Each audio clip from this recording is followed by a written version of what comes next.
Selamanya berjuang untuk buruh. Mungkin hal itu yang menjadikan nama Bowo Leksono cukup besar di mata masyarakat Kota Pekalongan. Anggota Komisi C DPRD Kota Pekalongan dari Partai Hanura ini mengawali karir sebagai karyawan di salah satu pabrik tekstil di Jawa Tengah. Bersama teman-teman sesama buruh, ia berjuang menuntut keadilan. Keaktifannya dalam permasalahan buruh menjadikannya dipercaya menjadi DPD Serikat Pekerja Nasional Jawa Tengah pada 2014 hingga 2019.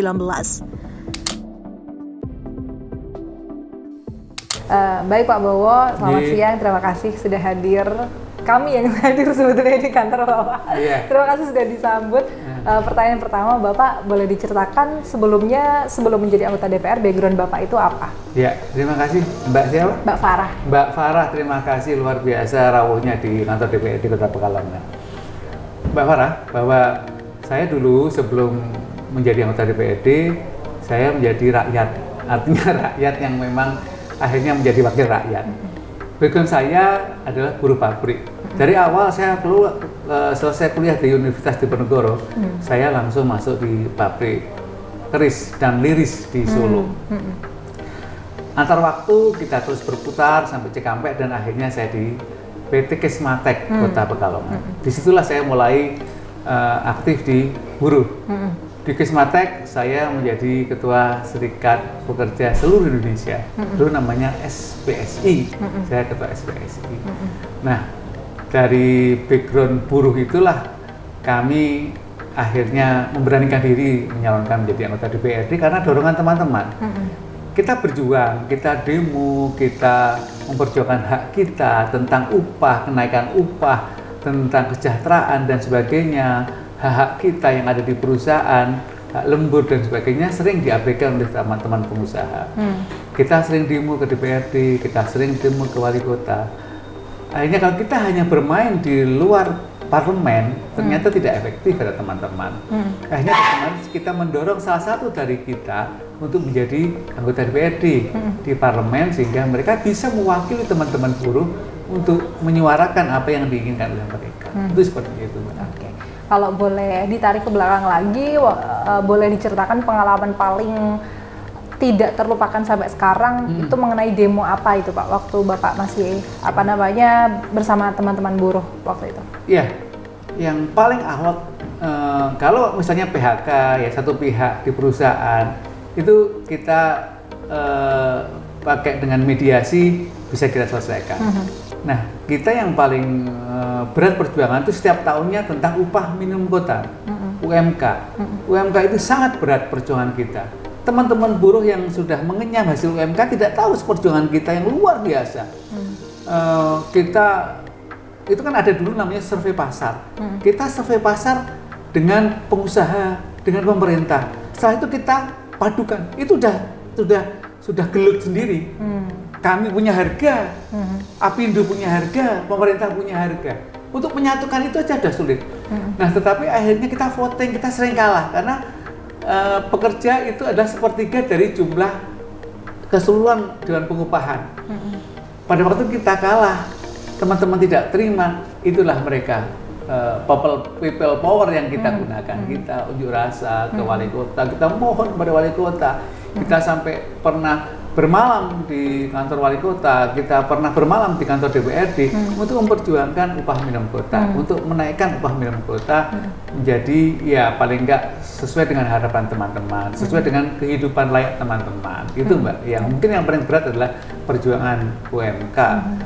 Ya, yang diharapkan memang itu bisa dirasakan langsung oleh seluruh buruh Kota Pekalongan, baik yang dia ikut di Serikat Pekerja maupun yang tidak ikut di Serikat Pekerja, yang ikut berjuang maupun tidak ikut berjuang, mereka akan menikmati upah minimum kota yang kita perjuangkan. Karena uang kita kalau disepakati oleh kami, oleh tripartit, itu kan diusulkan oleh Provinsi Jawa Tengah, ditandatangani oleh wali kota menjadi SK upah minimum kota. Nah, setelah itu hukumnya wajib. Semua perusahaan harus menjalankan sesuai dengan keputusan gubernur, sesuai dengan usulan wali kota, UMK yang memang kita terapkan. UMK kita selalu tertinggi Mbak, di sekitar kita. Kabupaten Pekalongan, Batang, Pemalang apalagi, Brebes, dan itu kita selalu nomor 1. Karena apa? Karena perjuangan teman-teman yang luar biasa. Kalau melihat zaman dulu lagi nih Pak, ketika Bapak masih jadul, ya, berjuang sekali dalam dan masih menjadi buruh waktu itu, sempat mengalami tekanan-tekanan dari pihak pengusaha tidak Pak? Ketika luar biasa, Mbak. Luar biasa. Terakhir kami ada mogok di Kismatek, ya. Itu kan karyawannya cukup besar, Kismatek Group ya, itu ada 2.000 karyawan. Nah, pada waktu itu Kismatek itu mau diambil alih oleh salah satu perusahaan di Solo, saya nggak perlu sebut namanya. Tetapi pihak perusahaan itu tidak mau memberikan kompensasi sesuai dengan aturan undang-undang. Nah, maka kami tidak mau terima itu. Kita demo dengan mogok. Apa yang terjadi, Mbak? Sampai Pangdam datang ke Pekalongan. Dan saya dipanggil di kantor Kodim Pekalongan, saya ketemu jenderal. Berdua di ruangan. Bagaimana Pak Bowo bisa seperti ini? Mogok di Kismatek. Dan mereka untuk bisa, saya bilang, kami tidak bisa untuk merubah keputusan kita untuk sesuai dengan aturan undang-undang. Akhirnya apa? Kalau Bapak jenderal mau datang silahkan, tapi jangan salahkan kalau dipermalukan di sana. Akhirnya nggak jadi datang juga mereka, dan nggak berani dia datang ke perusahaan. Waktu itu ya tentara sudah cukup banyak, polisi cukup banyak, itu yang cukup. Tapi kami tidak akan gentar, tidak akan gentar. Insya Allah kami dilindungi sama Allah. Saya berjuang untuk kaum yang tertindas. Tanya benar bahwa Allah mengabulkan, nggak jadi dibeli, dan akhirnya berjalan kembali. Seperti itu, Mbak. Sejarah yang paling saya pengalaman yang luar biasa. Baik Pak. Kemudian selanjutnya, kalau tadi Bapak kan cerita kalau didorong sama teman-teman buruh waktu itu untuk maju ke legislatif. Tapi sebetulnya kalau hati nurani Bapak sendiri itu seperti apa sih untuk tertarik dalam bidang politik ini? Sesuai dengan apa yang dikatakan oleh Mbak Farah, hati nurani. Sekarang saya partainya Hanura, hati nurani. ini gojekannya seperti itu. Jadi gini ya, memang kami berkeinginan satu, memang dari awal, Mbak, dari saya jadi pemuda, mulai sekolah itu kan saya aktif di Praja Muda Karana, Pramuka. Saya aktivis Pramuka dari mulai SD sampai mahasiswa. Saya aktif, sehingga saya tertempa untuk bagaimana sih kami untuk peduli terhadap masyarakat. Dan kami biasa berorganisasi. Sehingga memang keinginan kami pada waktu teman-teman mendorong menjadi anggota DPRD, ya pas dengan harapan dan hati nurani saya untuk menjadi anggota DPRD. Saya ucapkan selamat hari ulang tahun Pramuka, ikhlas bakti, bina bangsa, berbudi, bawa laksana. Itu nama saya itu, Mbak. Itu jadi bawa laksana dan juga cocok juga Bapak, cocok, ya? Iya. Oke, baik.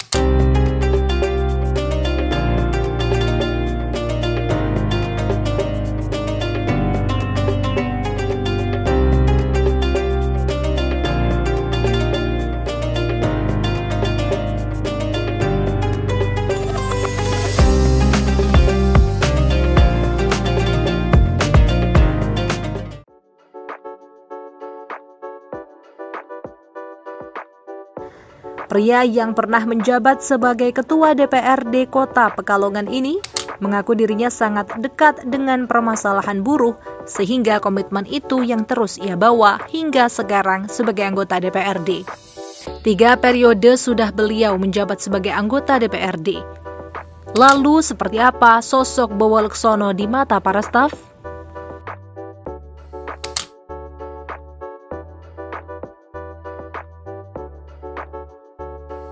Ya,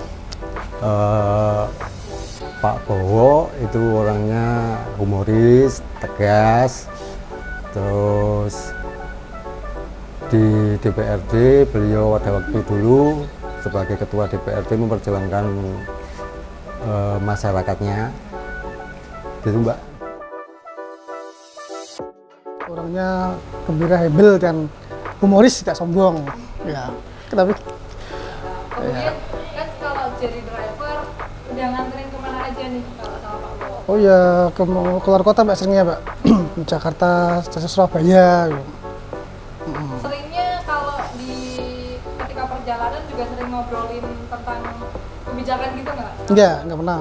Paling sosok biasa, sukanya bercanda gitu di mobil ya. Pertama, Pak Bowo itu orangnya humoris, bijaksana, dan tidak sombong. Ya. Pengalaman sama Pak Gusti sudah pernah bekerja seperti apa kalau misalkan sama Pak Bowo? Oh, kita di administrasinya, Mbak. Iya.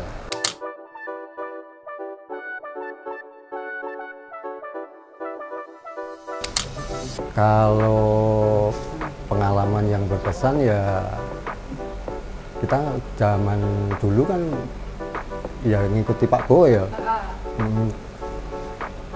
Gimana? Pernah kayak nemenin Pak Bowo ketemu sama guru-guru atau gimana? Ya pada waktu itu kan beliaunya kan juga sebagai di samping ketua DPRD kan beliau juga sebagai ketua SPN Jawa Tengah. Itu yang paling berkesan ya pada waktu demo-demo di DPRD itu rame. Jadi Bapak ikut jadi pagar petis juga pada waktu itu? Ya enggak sih, kan ada Satpol PP, ada keamanan. Ya itu dulu pada waktu itu kan banyak sekali.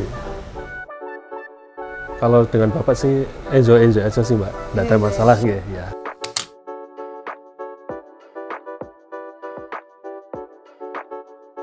Ya mudah-mudahan ini di 2024 ya, Pak Bowo bisa jadi kembali dan bisa membawa aspirasi masyarakat. Ya semoga Bapak Bowo besok bisa menjadi dewan lagi ya yang berikutnya ya. Dan dikasih panjang umur sehat selalu biar Bapak.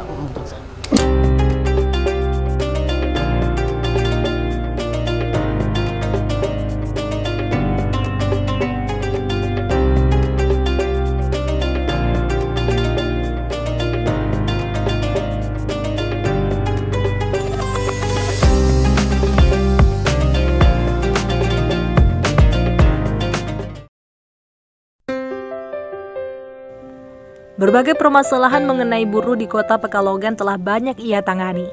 Hingga yang paling baru adalah permasalahan buruh pabrik PT Tiga Dara dan penghapusan tenaga honorer di 2023. Baginya kesejahteraan buruh adalah hal yang harus terus diperjuangkan. Memikirkan win-win solutions untuk pihak perusahaan dengan karyawan bukanlah hal yang mudah, tetapi ia terus berkomitmen. Kalau tadi berbicara mengenai pengalaman Bapak berjuang bersama teman-teman buruh ketika Bapak juga menjadi buruh. Nah sekarang posisinya ketika Bapak sudah menjadi DPR, itu seperti apa? Iya, otomatis konsekuensi logis yang menjadi tanggung jawab kami akan coba mati-matian bahasa kami untuk bisa memperjuangkan kaum buruh yang akhirnya sesuai dengan harapan teman-teman ada yang duduk di parlemen. Walaupun saya menjadi anggota DPRD, saya tetap sebagai ketua Serikat Pekerja. Saya sampai juga sudah menjadi ketua Serikat Pekerja Nasional Provinsi Jawa Tengah. Saya ketua SPN Jawa Tengah. Dan itu kami lalui dan tahapan-tahapan atau langkah demi langkah kita perjuangkan untuk kesejahteraan buruh. Salah satunya adalah Perda tentang ketenaga kerjaan, ketenaga buruh. Di seluruh Indonesia tidak ada, Mbak. DPRD yang bisa menelurkan Perda ketenaga kerjaan kecuali Kota Pekalongan. Sehingga pada waktu kami mau studi banding ya nggak ada.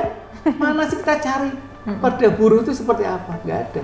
Ya akhirnya kita coba susun sekuat tenaga dengan teman-teman kami dibantu, otomatis kan nggak bisa saya sendiri. DPRD ada pansus tentang perda itu, Perda ketenaga kerjaan.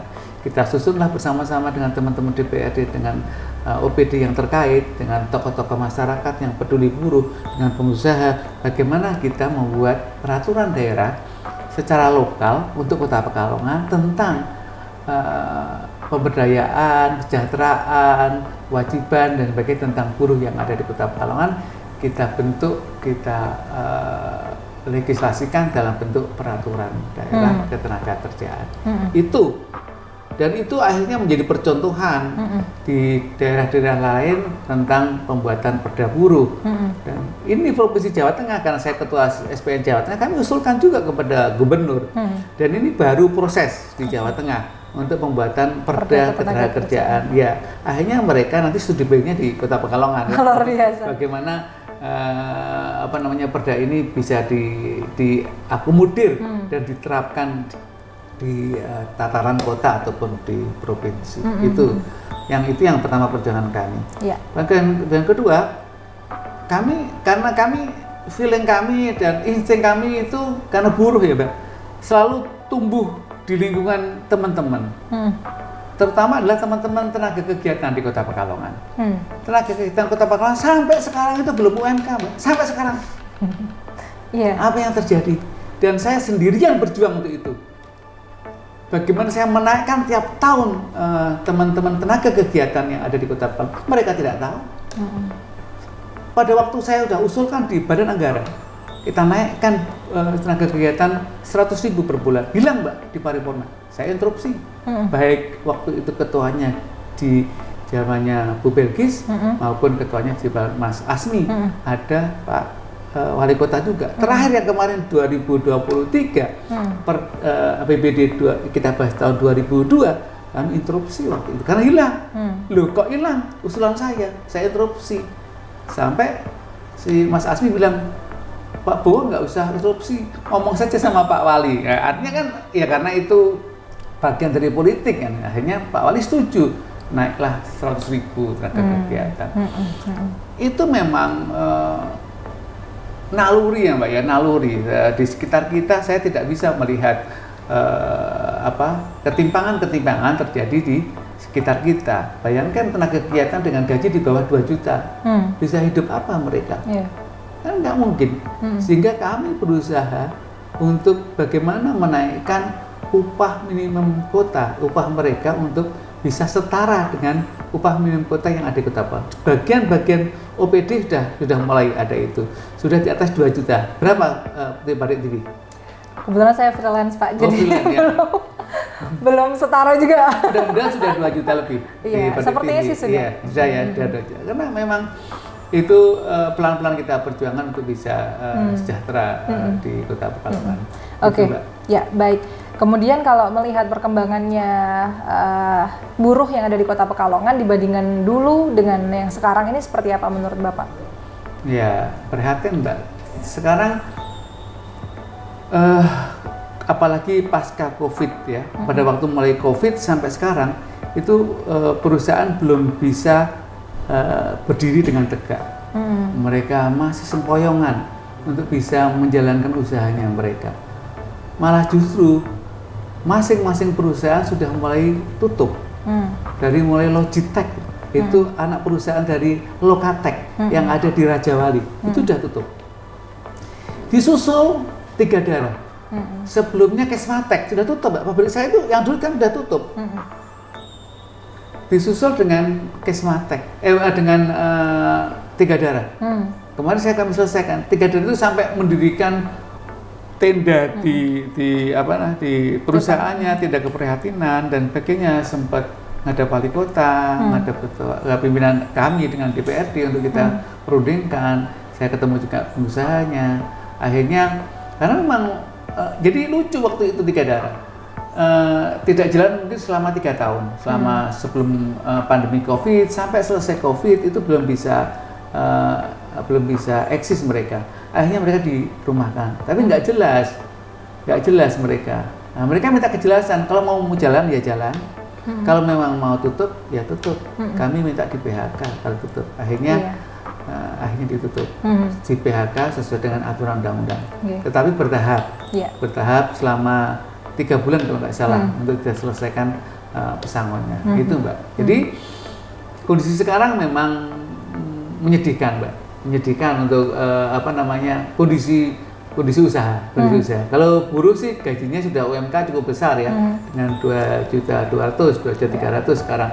Tetapi ada bagian perusahaan-perusahaan memang yang belum bisa eksis, sehingga banyak teman-teman yang akhirnya nganggur untuk itu tidak bisa beraktivitas karena kondisi, sekali lagi kondisi pandemi COVID ini memang luar biasa. Baik, kemudian pertanyaan yang terakhir Bapak mengenai penghapusan kebijakan tenaga honorer pada 2023 ini komitmen Pak Bowo dan juga teman-teman bagaimana? Ya. Saya tidak bisa sendiri, tapi ini komitmen secara keseluruhan. Kami legislatif dan eksekutif. Kami menyuarakan itu sampai saya ketemu juga dengan wali kota secara pribadi. Bagaimana kondisi teman-teman tenaga honorer atau tenaga kegiatan yang ada aturannya sampai harus selesai di bulan September atau Oktober di 2023.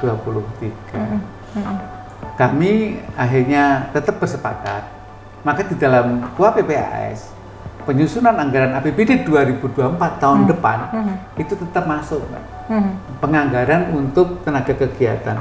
Artinya apa? Tidak ada PHK untuk teman-teman tenaga kegiatan. Jangan khawatir ya, tenaga kegiatan honorer ada di Kota Pekalongan, di pemerintah Kota Pekalongan tidak ada PHK, dan anggaran sudah dipersiapkan untuk tahun 2024 selama setahun. Jadi tidak ada. Sambil kita melihat regulasi yang dari pusat. Seperti apa sih nanti pengaturannya? Cuma bocorannya namanya ASN part-time, antar waktu katanya. Ada ASN part-time, jadi nggak ada tenaga honorer nanti, atau tenaga kegiatan namanya seperti itu. Alokasi dana penggajian tetap sudah disiapkan untuk tahun 2020. Seperti itu, Mbak. Baik. Terakhir sekali pesan Bapak untuk teman-teman buruh supaya mungkin lebih kuat ataupun lebih bersatu dalam menyuarakan hak-hak mungkin, monggo.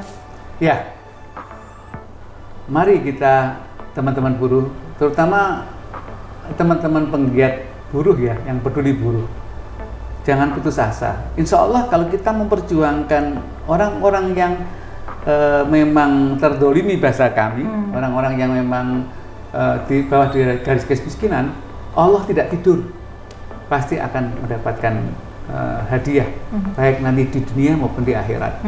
Jadi insya Allah Mbak, teman-teman yang aktif di Serikat Pekerja itu sudah diperlihatkan sama Allah hadiah yang diberikan di dunia ini, Mbak. Ya, dulu sekretaris saya namanya Mas Basir, jadi ketua KPU. Dia sama-sama dulu sekretaris saya di Kesmatek juga. Dia peduli buruh bersama-sama kami. Dia jadi ketua KPU Kota Pekalongan.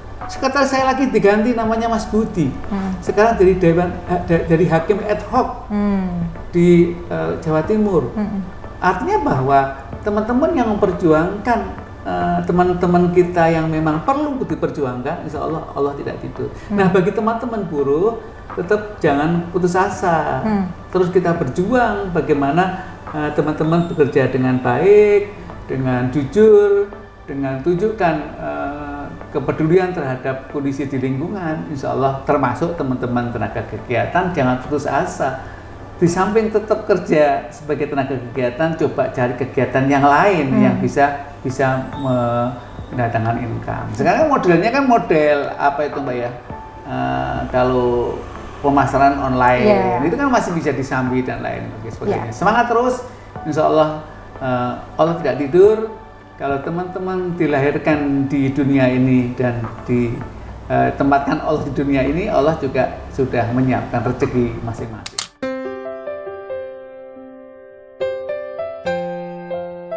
Salah satu yang dapat kita contoh dari anggota DPRD yang dikenal jenaka ini adalah tidak pernah lupa dari mana dia berasal, dari buruh dan berjuang untuk buruh.